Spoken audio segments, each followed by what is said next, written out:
Welcome to TNT Trends at Tour Channel. Ayon sa Pep News ngayon, tinawag ng mga celebrity si Bong Suntay dahil sa mga pahayag tungkol kay Ann Curtis.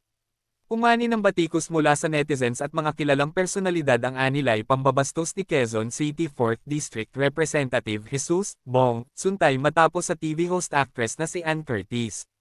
Naging kontrobersyal ang mga salitang binitiwan ng kongresista sa pagdinig ng House Committee on Justice nitong Martes, 8 ng Marso taong 2026, kaugnay ng pangatlong impeachment complaint laban kay Vice President Sara Duterte.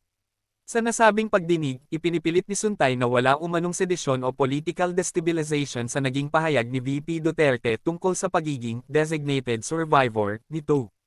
Pagtatanggol pa ng kongresista, bahagi lamang ito ng imahinasyon ni VP Duterte at hindi dapat kasuhan. Basahin, inanunsyo ni Sara Duterte ang presidential bid sa gitna ng impeachment raps bilang halimbawa, ibinahagi ni Suntay ang nangyari kung saan nakita niyang umano si Ann sa isang hotel. Ayon kay Suntay, dahil sa kagandahan ng aktres, naramdaman daw niyang may nag-init sa damdamin niya at na-imagine kung ano ang pwedeng mangyari.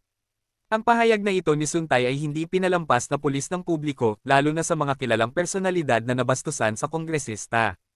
Isa sa mga hindi nagpaawat na magsalita ay ang aktres na si Nadine Lustre.